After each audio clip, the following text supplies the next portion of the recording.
I think you all know what this means. Yes, hello.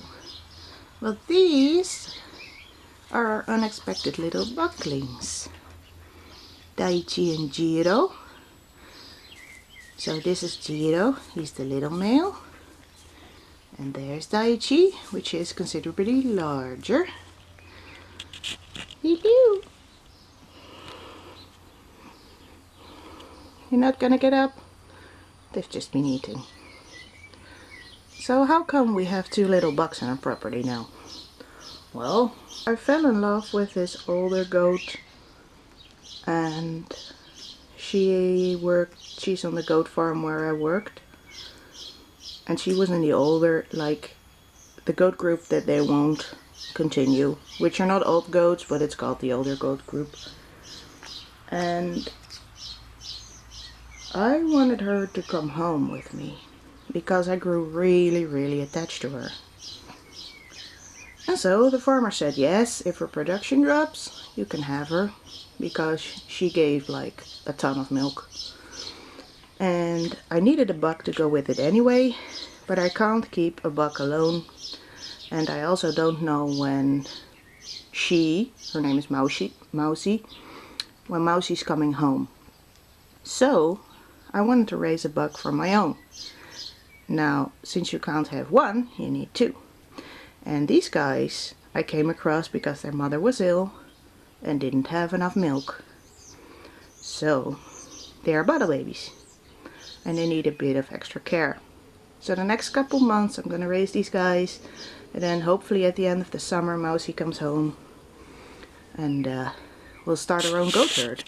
Now Jiro, the little one who's finicking right here, he's probably going to lose his manhood, and Jiro's gonna be, Daichi, the big one, he's going to be the breeding buck. He looks way nicer, but he does not appear to be wanting to stand up right now. He's gonna be a breeding buck, and when a buck cannot be with the does, I'll keep him with his little brother, and we'll see how it goes. So right now I have two little bottle babies to take care of.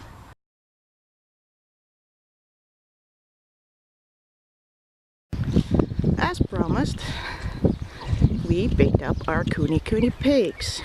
And I know a couple weeks ago I told you this would be a quiet year, but you know, it will come to the animals. But two baby goats, two baby pigs, oh my gosh. Right, so anyway, this guy is Monroe, and that guy is Manny. And Monroe drank from two teats, so he's kind of twice the size. Alright, this is better. So they're in our holding pen right now, which is basically just for at night, because I don't want them to break out. And the reason they're in here is that I mowed the grass, or I weed whacked it, just before the pigs came, but it's already up pretty high, so I need to do that in a minute. But it's still early in the morning, so I don't want to disturb the neighbors too much. I had the idea that I wouldn't go up the stairs, but they picked it up in a day. They came in the afternoon, we put them up there the first night, and then we put food out on the stairs in between the...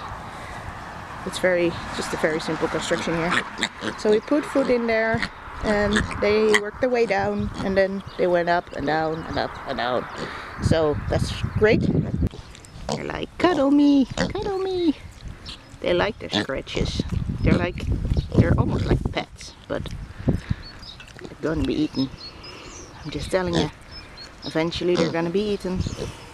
So this crazy asparagus lady is going to show off her asparagus one more time. Here. And they are over there.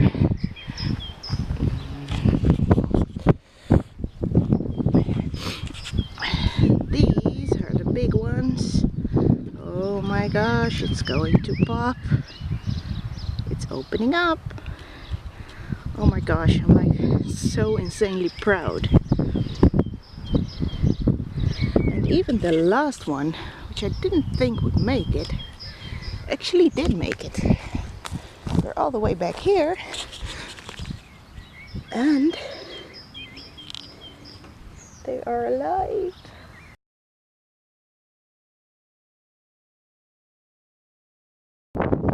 Potatoes are coming up. You can see them. All the rows of potatoes. The ones on the right are the early ones, so they're bigger. So we've tidied up the greenhouse a little bit. This section's all planted with tomatoes. All different kinds. And then the table's being cleaned up. This looks way better than it used to. And we planted some lettuce underneath because, I mean, why not, right? Then if we look outside, we've set up the poles for the green beans. We have more varieties than we can plant this year. So most of these will be our own. And then the last 3 poles will be a new variety native to this area. And we have to gather more poles for more beans because I don't know where to put it.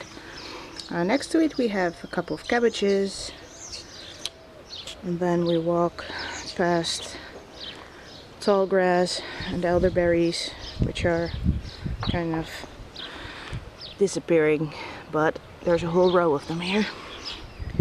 2 are beans and peas, and they are coming up really nice. And I can tell you right now, these tall ones are the ones that have been in my husband's family for a long time. I don't know the accurate translation, but they've been farmed in a organic way for a couple of generations, and I must say, you can't buy this.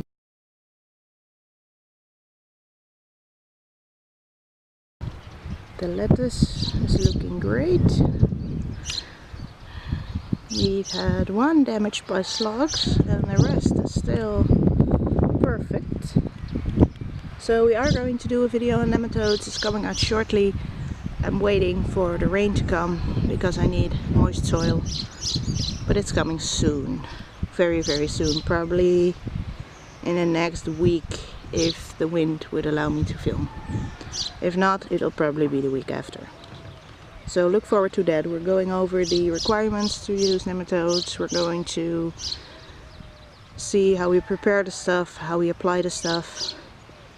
And we're going to look at some vegetables with severe slug damage, and then we're going to monitor them in the days after to see how effective it is.